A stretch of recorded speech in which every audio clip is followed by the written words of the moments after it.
Who gives a fuck about movies?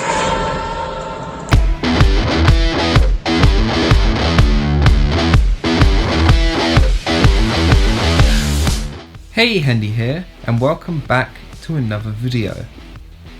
Now, I'm a pretty big fan of the horror genre.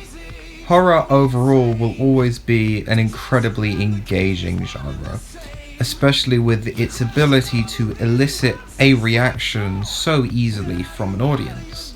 Fear is one of the easiest emotions to stimulate because it's so universal. Obviously, different people have different phobias of different things, but when it comes down to the nitty-gritty, everyone gets scared to an extent by similar things. And this was always the case with slasher films. Now, slasher films dominated the late 20th century, and there are some really good ones. There are some not so good ones, but we don't need to ignore those. And right around this high time of slashers, Scream was released. Now, the original Scream is a masterpiece. It's a brilliant film. The mystery, the allure, the meta-commentary on the genre as a whole is fantastic, and it's something that hadn't been done before. And I think the best part about that film is its ability to keep its meta-commentary separate from the actual story. Now, don't get me wrong, there are plenty of scenes where a character acts in a certain way and it's direct parody of characters in horror films. But when it comes down to it, it's on its own, even if those films it was mocking didn't exist, would still make an incredible masterpiece. Now, after this film's success, there have been a few sequels, a few extra films, and more recently, a couple of, as they're called, requels. Films that sort of reset up the story a while after the main films ended. Some of these will overwrite the previous canon, and some of them will continue on. Scream 5 and 6 are films which continue on from the original story. They may have omitted or changed certain parts, but overall this is still the same world. Now, recently, Scream 6 was released. And I do mean recently, this was a few weeks ago. So me and one of my friends, who is also a average horror enjoyer, headed on down to our local cinema and watched the film. More and more recently, films have been more saturated, more, for lack of a better word, they have lost a lot of their charm, having to rely a whole lot more on jump scares and cheap scares. And with the oversaturation of the genre, it's incredibly difficult to make something new. Scream 6, however, makes a pretty good attempt to move forward and ensure that it itself, while it doesn't have to be unique, still can perform, have good scares, create a good environment, and overall be a good film. Going into Scream 6, I was apprehensive.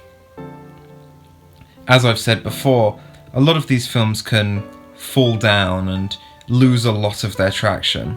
After all, the most iconic thing of the Scream franchise is, of course, the killer, Ghostface.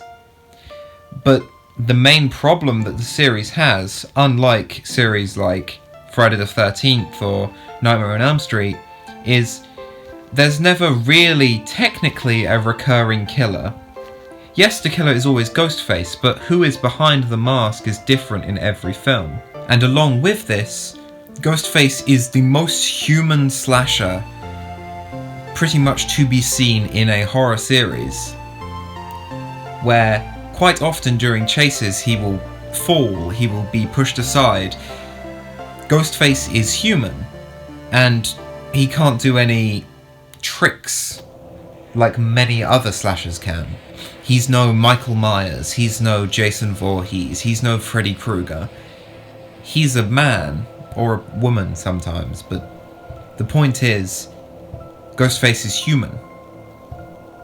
And with a human killer, who you want to make it clear is human by having these human elements such as falling, being able to be attacked, not just surviving everything, it becomes more and more difficult to make that villain scary.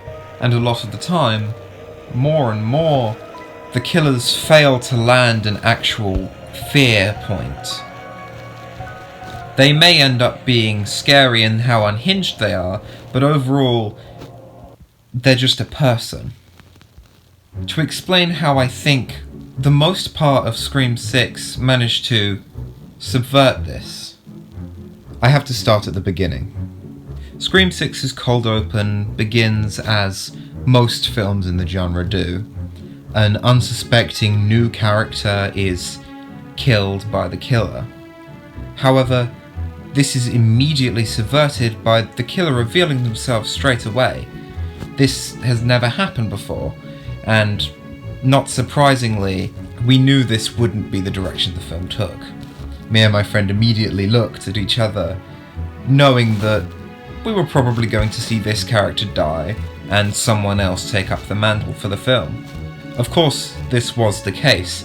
However, the opening scenes were very good, and my favourite thing is how this killer seemed to have a sense of morality.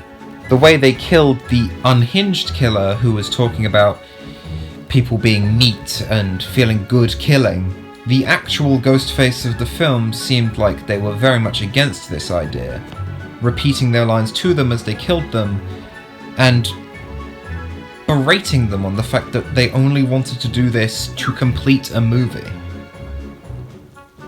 Straight off the bat, this was very interesting, because having a killer with an actual motive that makes more threatening sense than someone who is off their rocker. Plenty of times before, the killer has just been someone crazy, a crazed film fan, who wants to make a new killing so that they can get a new film in their series. No. This was being set up as somebody different. Straight away, this made this Ghostface a whole lot scarier. Now once again, cutting forward once we'd met back up with the characters from the previous film, we get another Ghostface scene. This Ghostface, to be clear, has a new mask. It's much more tattered, and that adds to the air a lot.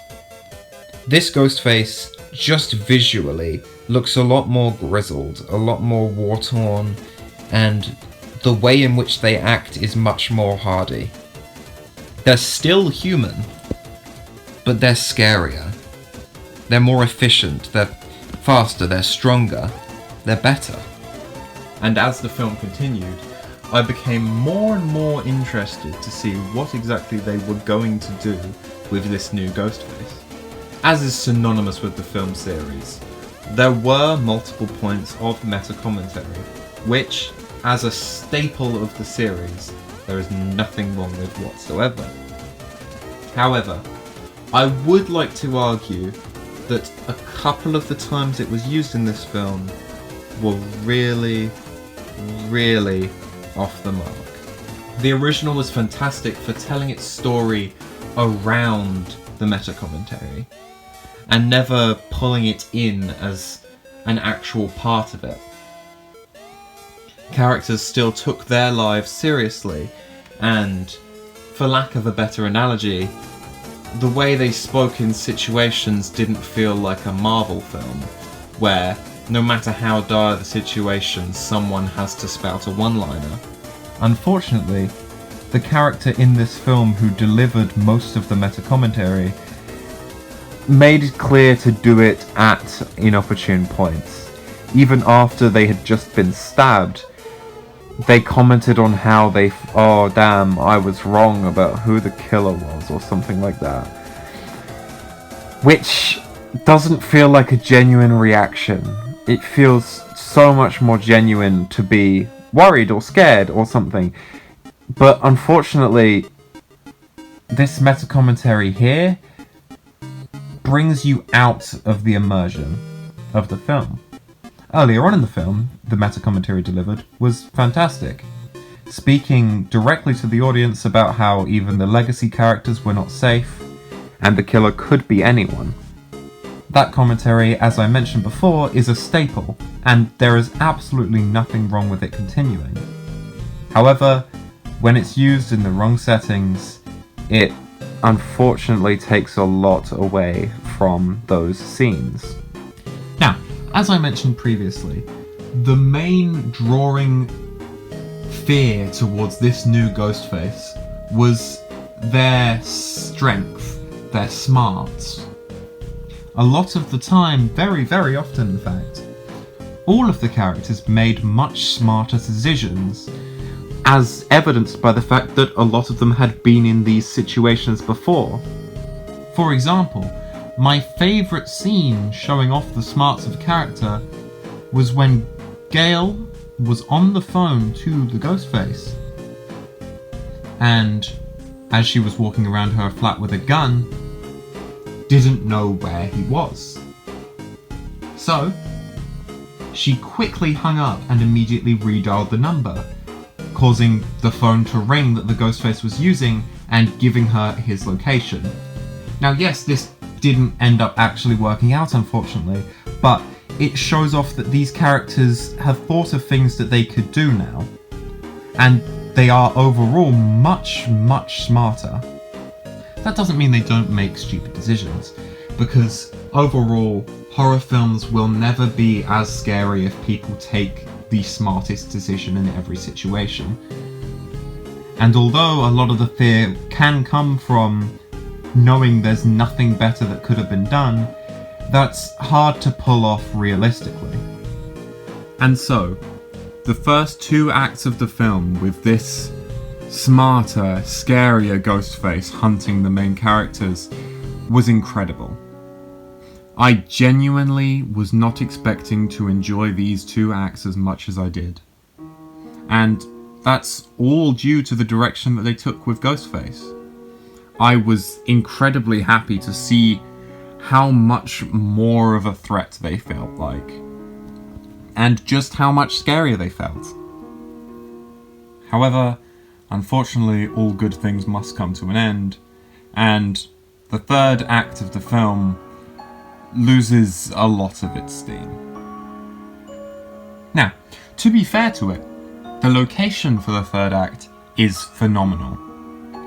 A warehouse, stored and stocked to the brim with evidence linking back to all of the previous films, including the costumes worn and the weapons used by all of the previous Ghostfaces.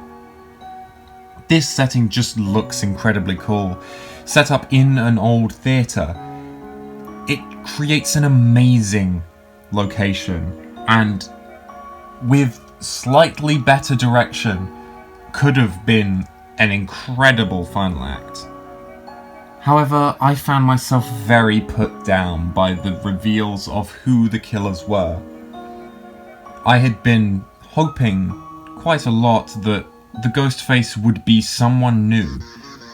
It would be so much more terrifying to have a killer who wasn't after them because of some vendetta, but was just a killer.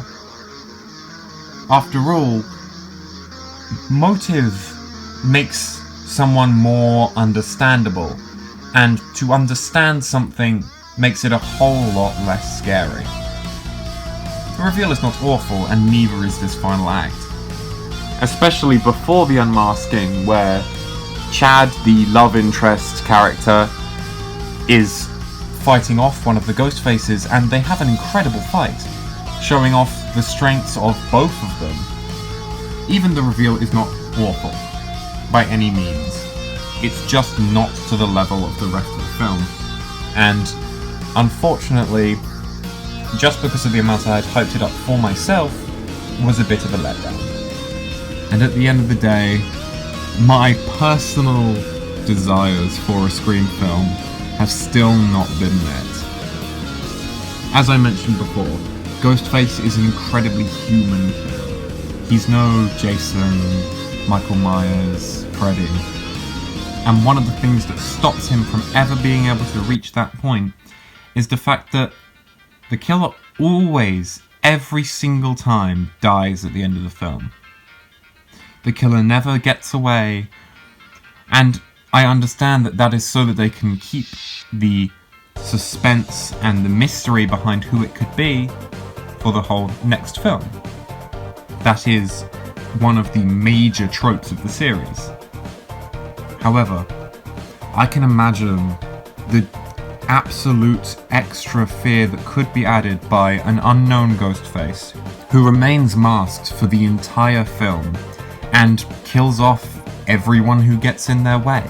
The main characters may get close to victory, but in the end, all get defeated, and we don't even know who this killer is. Maybe even at all. And then you could continue the normal routine for the next film, but just know that there's this actual terrifying masked killer who we have no idea who it could be still out there. That, for me, is something that I would be very, very interested to see. But this is roaming into the lands of fan hype, so I'll sum everything up. Scream 6 is a really good film. It was a lot better than I was expecting, and I was very, very pleasantly surprised by the vast majority. It made a good watch, and I was very pleased. Ghostface has never been the scariest slasher, but this film has definitely raised him higher, showing that depending on who ends up being behind the mask, he can be much, much scarier. I look forward to the way that this and a lot of horror that piggybacks around it will proceed from here, and I hope that the way that it does so creates more unique experiences that can actually create interesting scares. Overall, I would definitely recommend anyone to check out Scream 6. It's just a great film, and thank you very much for watching. I'm returning to making videos now, and I have a little experiment lined up in a couple of weeks, so look forward to that. But as things are now, I'm LJ Hendy 13, and thank you very much for watching. I just have one last question for you all. What's your favorite scary movie?